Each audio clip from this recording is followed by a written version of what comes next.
A young woman stood in the doorway, hands cupped as though protecting a baby bird. She was waiting, it seemed, for an invitation.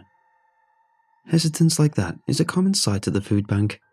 It's tough for people to ask for help, even when they really need it. It breaks my heart to see how many hang their heads trying to hide tears of shame when collecting a meagre box of supplies to see them through.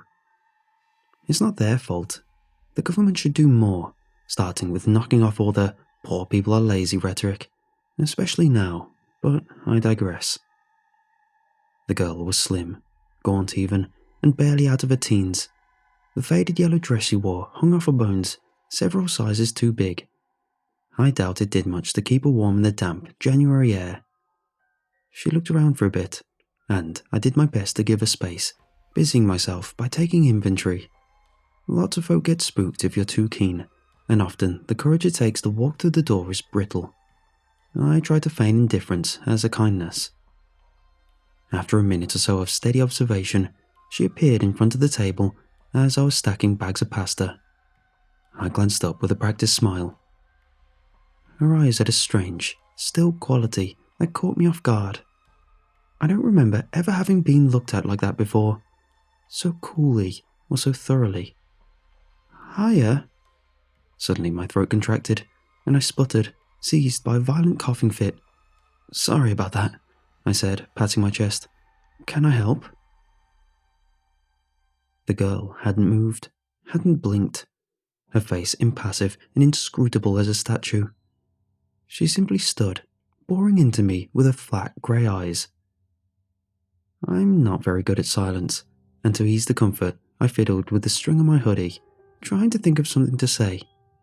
Thankfully, she spoke before I embarrassed myself by babbling. "I have things to give," she said in a steady, measured tone. "Great," I gushed. "We are grateful for whatever you can spare." I gestured at the table of rice to my right and began to tell her which bits we were typically low on. Tea bags mostly, though stock cubes were always welcome. She raised a hand to stop me, and I did stop, compelled by a gesture. The way she moved was considered, commanding even. It was so peculiar to see authority like that in someone so young. In many ways, she still looked like a child, playing dress-up in her mother's clothes. "I offer this." She placed a small brass tin about the size of my fist on the table between us. I wasn't sure what to say. It was tiny, but I didn't want to seem ungrateful, and, after all, every little really does help. Thank you," I said, trying to keep the disappointment from my face. "It is for everyone," she said, then turned away, walking back out into the cold, the flimsy cotton dress gently lapping at her calves. I regarded the tin with vague contempt. It looked like the ones old-fashioned pastels came in, and I highly doubted that would be any use to us. Still, not looking a gift horse in the mouth is good advice, and I resolved not to be so dismissive. Perhaps it would be something we could divide between a few boxes, or find a use for it in one of the trickier dietary bundles. To say I was astonished when I twisted off the lid would be a phenomenal understatement. Inside the tin, on a layer of plush, suede-looking fabric, sat a single sweet, wrapped in bright purple foil. "What the?" I muttered, tilting it slightly in my hand, bemused.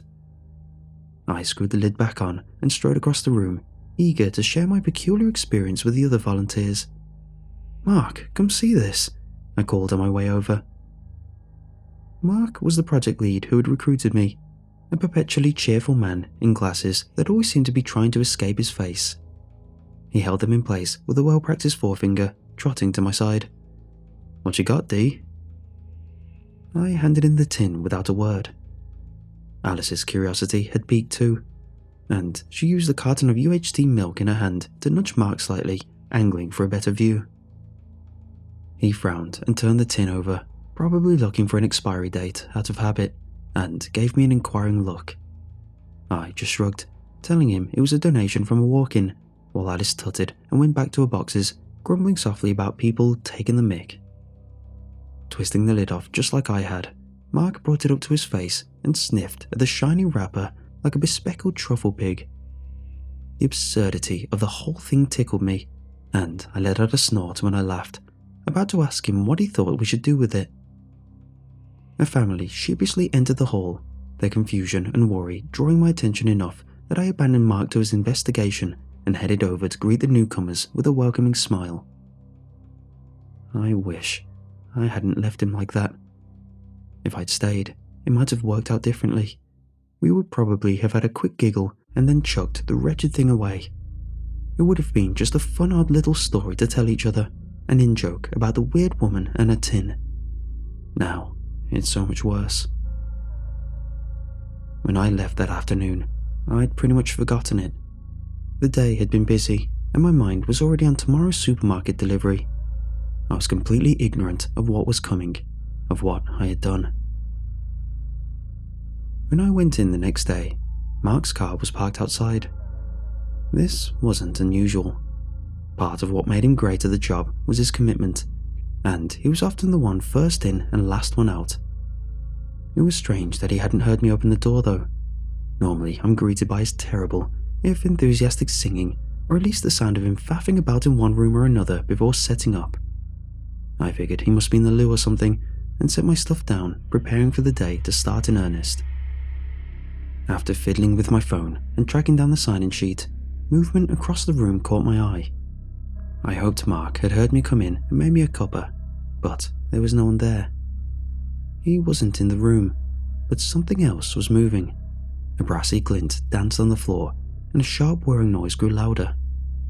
The tin from the day before was spinning, as though someone had twirled it like a coin, between the far tables. I frowned and watched it slow, eventually falling still with a hollow clink. "Mark?" I called. No reply came, and I felt silly for allowing a little prickle of fear to creep up my spine. He was probably just mucking about. I still don't know if the thought was genuine or a subconscious effort to soothe myself. "Mark, stop playing silly buggers and put the kettle on." There was a shuffling sound from the direction of the kitchen, and I let out the breath I didn't know I'd been holding. 10 minutes went by, then 15 and 20. Every so often, I would find my eyes sliding back to the tin. I don't know what I expected from it, but my nerves were jangled, and I gave it a wide berth as I stomped to the kitchen, annoyed at Mark and myself in equal measure. It was empty, but the whole room was in disarray. Cupboard doors were open, coffee granules were spilled all over the countertop, sugar crunched underfoot. My irritation dissolved into worry, and I shouted for him again. "Mark, are you okay? Where are you?" Another clang came from the hall, and I headed back the way I came. There he was finally. I was awash with relief. His back was turned, and he was hunched as though looking for something. I assumed he had dropped his glasses like always and started to head over to help. "Hey." I wanted to ask him what was going on, what had happened in the kitchen, but before I could get the words out, he stood and turned. My hand flew up to cover my mouth on instinct. The man in front of me was indisputably Mark. There could be no doubt. The clothes were the ones he'd been wearing the day before. But his face. There was something wrong with his face. At first, I thought he might have fallen and injured himself somehow. It was like I could only take in flashes of what I could see, partial snapshots, like I couldn't process it all at once. His face looked raw, but it wasn't blood or bruising. The colour was all wrong. His mouth was smeared with a deep plum stain, spreading out across his cheeks and chin. I reached a hand out to him, then faltered. The colour wasn't on his skin. It was under it, and it was moving. I could see clearly now, thousands of tiny capillaries writhing around his lips, pulsing with every beat of his heart. My own hand hadn't moved, and I could feel the pressure of it, grinding flesh against teeth. It took all the strength I had to tear it away and speak. "I'm going to call you an ambulance. You'll be..." The next part is a blur. I tried to reach for my phone, worried he might be having an allergic reaction. I was scared, not of him, but for him. I should never have turned my back. My head hit the back of a plastic chair as his weight slammed into me from behind. The impact turned my vision to static, and everything else was just a tangle of limbs in agony. He grabbed me by the temples, kneeling on my thighs, fingers tangled in my hair, and lifted my head to his as I tried to desperately blink away the involuntary stream of tears.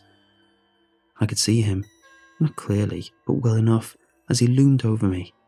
The wine-coloured threads had spread up from the side of his nose, twisting the contours of his face into something monstrous.